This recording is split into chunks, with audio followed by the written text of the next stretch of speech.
Let's start with Alice. Alice was the first one to be banned, and for quite a while was the only banned character in Exceed. Alright, what makes this character a problem? Actually, we're not even asking that question. We're just going to do a basic power budget analysis like we do for everyone.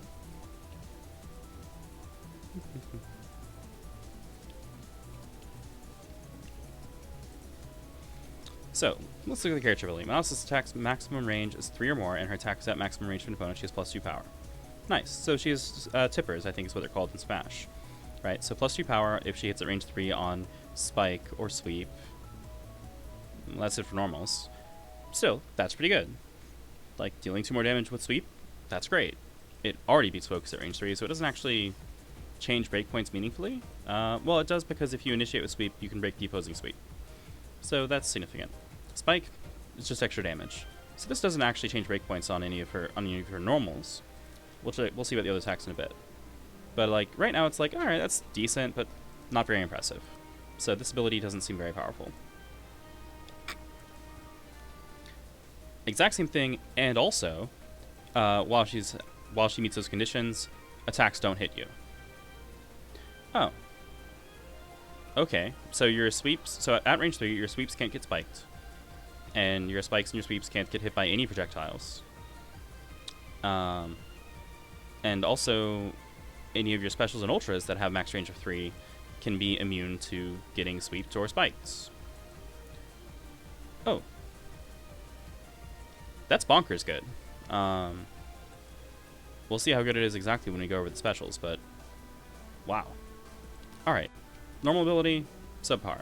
Character ability, amazing, because being, you know, sweep proof or spike proof at those ranges means that in order to maintain viable threats, opponents have to move closer all the time.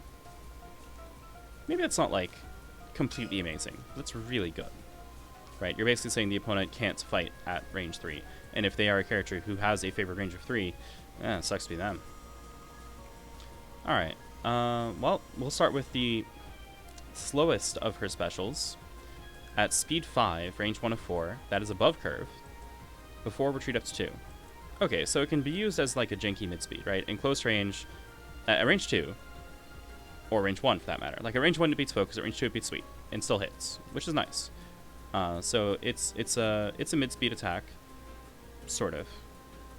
No, yeah, it is functionally a mid-speed, right? Loses things that are faster than it, beats things that are slower than it. It doesn't appear to do much damage, but remember the character ability, right? Like if this is range 2, 3, or 4 to start with, it's 5 power, which means that she has an above curve opener that is a projectile. Right, like from opening positions, this doesn't move her closer, so it's a projectile that does 5 damage, which is really good. Too good, actually. Like that's not generally allowed without an EX. This is basically EX, you know, Hadoken. It just doesn't catch cross. All right. So, oh, the boost. +2 range to draw a card. Whoa, okay, hey, look, maximum range 3 or more. Meet Cross and Focus, suddenly getting this upgrade. That's extremely good. It probably has some weird interactions with her character ability on her specials and ultras, because if they have printed ranges of 3, which, look, they've got 3s and then a couple 2s, it can actually make it, you know, make her favored range extend from 3 to 4, which is curious, or from 2 to 3 in those cards that just have range 2.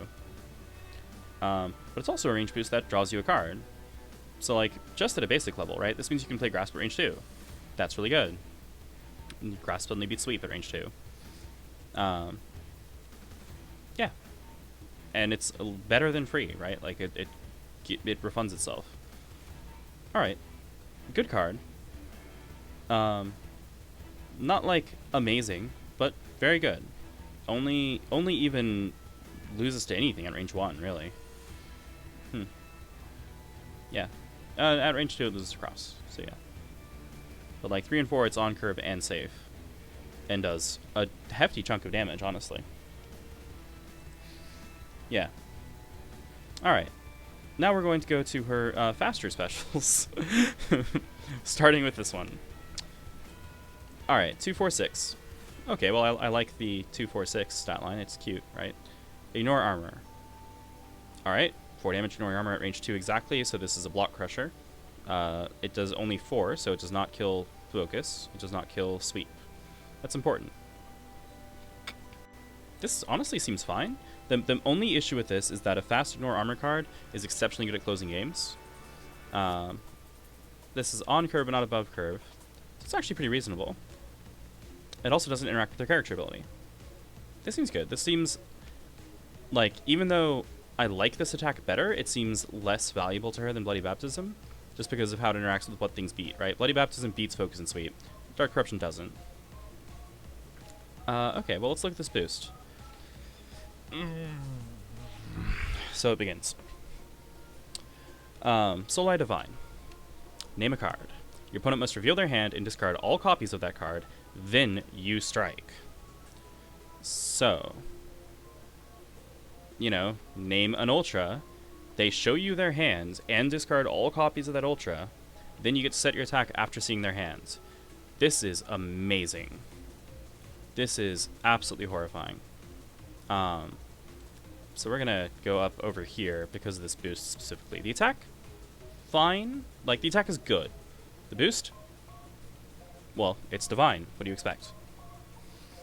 Yeah, legitimately one of the strongest boosts in the game, like, and at 0 force, which is completely insane. This is bonkers. All right. Yeah, this is absolute, like, top amount of power budget, and it should cost force anyway. It's unreasonable. All right. Well, let's calm down with this one. 356. Do you have the feeling that they probably wanted to do 357? And just realized later that they really actually could not do that? Anyway. Hit plus 2 power if the opponent has more cards in hand than you after move 1 space. So how important that is depends a little bit, right? It depends on how much card draw she has, which we will later determine is none, or almost none. It is above curve at range 3. It does 5 damage. No, excuse me, that's a lie.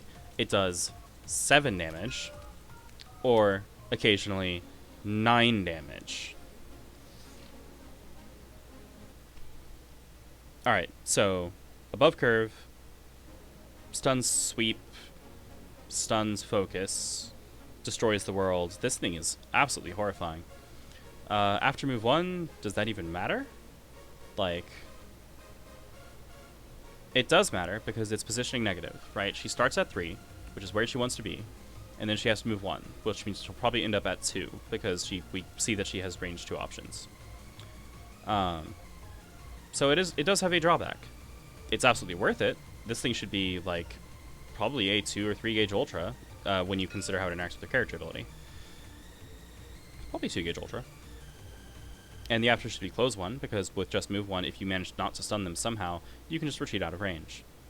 Alright, that's the best attack we've seen by a good margin. Well, let's see what the boost does. Yeah, it's another one. Name a card, and then strike. Alright, well, at least that doesn't let you see their hand first. Your opponent must use the name card to strike or reveal a hand without it. This might sound reasonable if you're not, like, very well versed in the game, because it sounds just like reading. It's like, oh, she has an extra copy of reading. That's really strong. Reading is an... Oh, shook the camera. Reading is an incredible boost. Game-changing, game-ending. Absolutely essential at high levels of play, and even at intermediate levels of play. It's huge. This is much better than reading. This does not say name a normal. It says name a card. That can be a special. That can be an ultra. That can be an ultra that is totally irrelevant and useless in the current situation, and you force them to play it, and if they have the gauge, well, they played it from hand, so they have to validate. That is probably the most notorious use case for this card, is you can make them play an invalid ultra, sorry, a valid ultra, to burn the gauge, and then lose the strike. Horrifying. Absolutely horrifying. Yeah, so this is actually much stronger than Soul Divine because of how insanely powerful it is, and the attack is much stronger. So like than Dark Corruption. So yeah, this goes way up here, like maybe over here, for power level. Both sides. This thing is nutty. Whew. All right. Well, all right. Let's see if we got anything better here. 1318. That is a printed 8 on a special, yes. Range 1 of 3, power 1, you know, it might be power 3. Hit, move 1, and gain advantage. Okay, so if she starts at range 2, then it's 3 power, right? If she starts at any other range, then it's 1 power. But it's speed 8, and it gains advantage.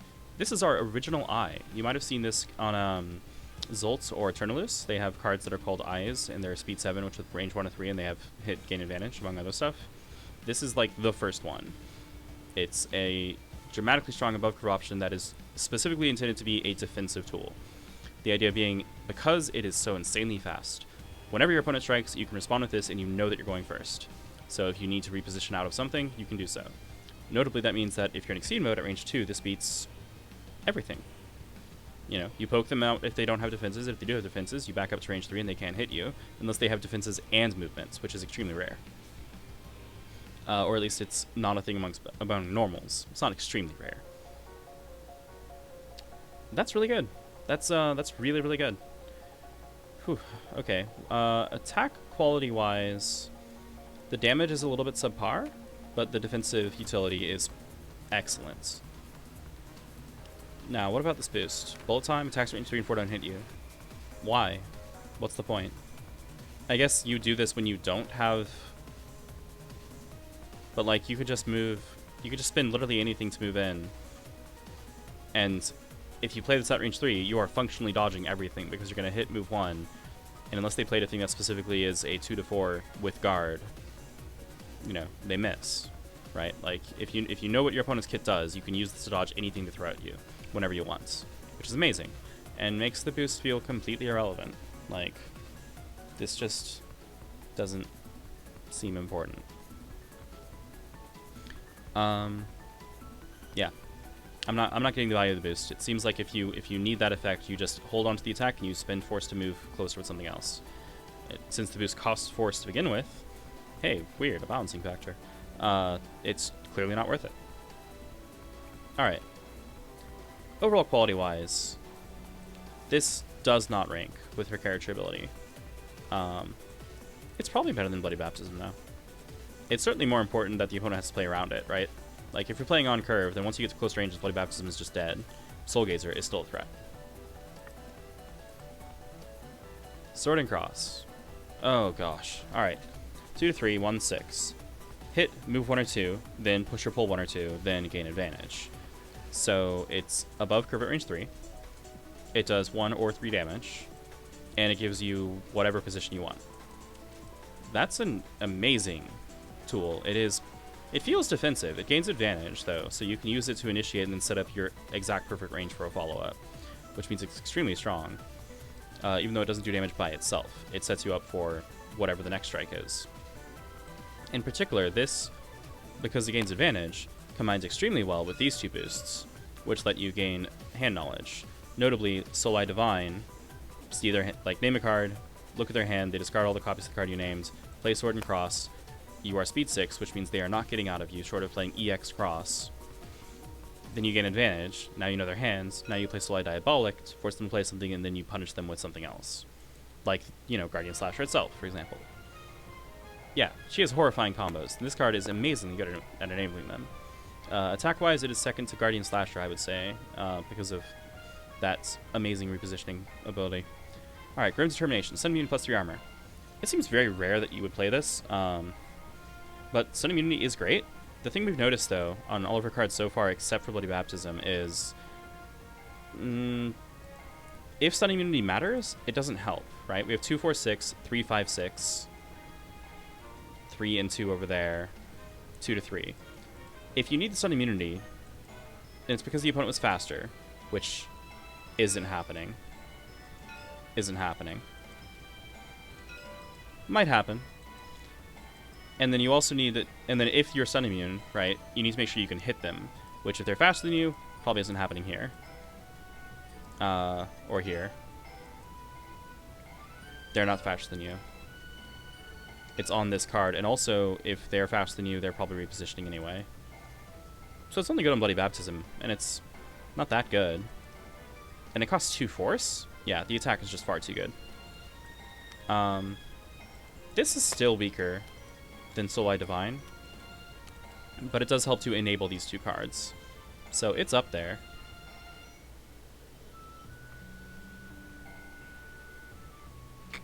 I'm not sure if Sword and Cross is more or less of her power budget than her actual character ability. I feel like the character ability is more. But Sword and Cross still seems like it is way up high on this power curve. Well, I mean...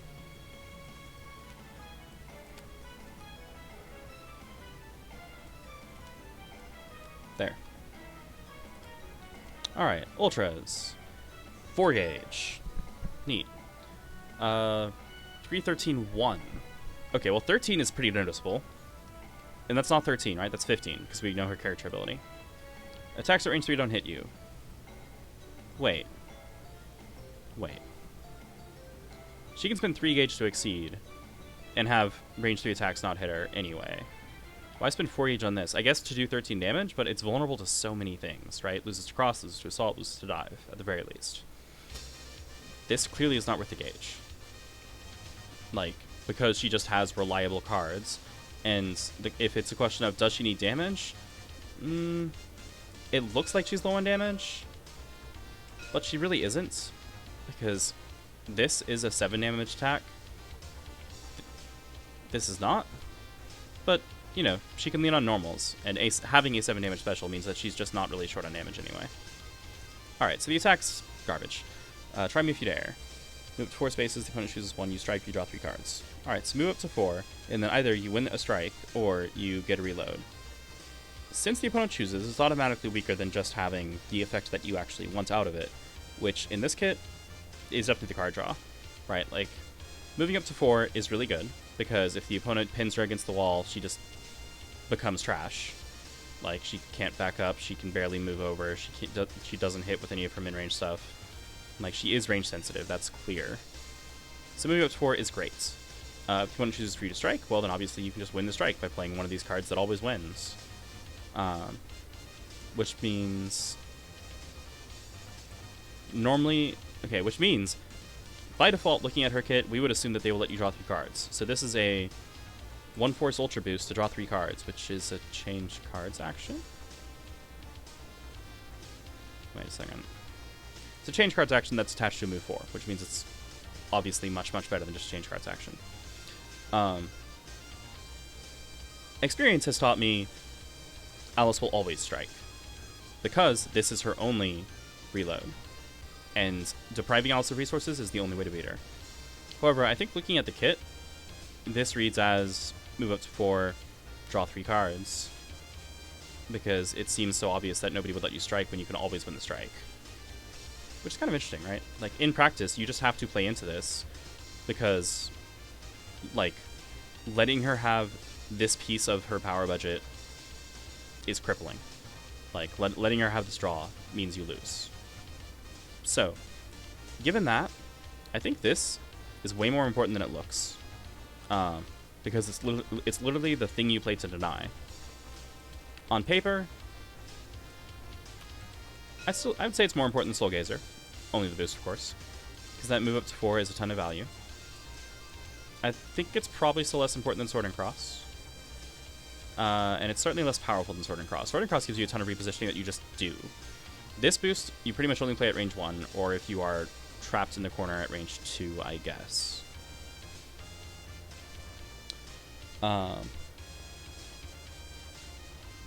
Yeah. Alright. Surprise Punishment. 296. On curve, 9 damage. 3 gauge. Might actually be fairly costed. Like...